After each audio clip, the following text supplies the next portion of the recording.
చెప్పండి అన్న, మీ డిమాండ్స్ ఏంటి? సభ యొక్క ఉద్దేశం ఏంటి అసలు?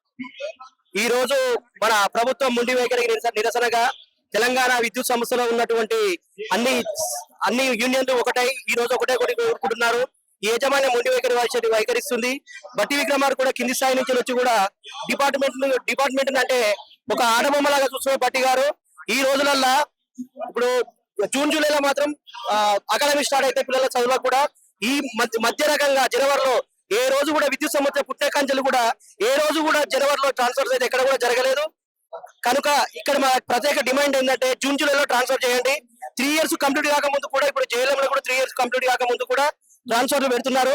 2 years అంటే ఒక ఫీల్డ్ లో చేసే జేఎల్ఎం గాని ఒక ఫీల్డ్ గురించి తెలుసుకోవాలంటే మినిమం 1 సంవత్సరం పడుతుంది. ఈ సంవత్సరంలో ఇంకో సంవత్సరంలో ట్రాన్స్ఫర్ అవుతుంటే ఇంకొక ఊరికి పోయి అక్కడ ఫీల్డ్ తెలుసుకోవాలంటే మళ్ళీ తర్వాత కాలయాపన అవుతుంటది. అందుకే 3 సంవత్సరాలు మాత్రం కంప్లీట్ అయిన తర్వాత ట్రాన్స్ఫర్ చేయాలి.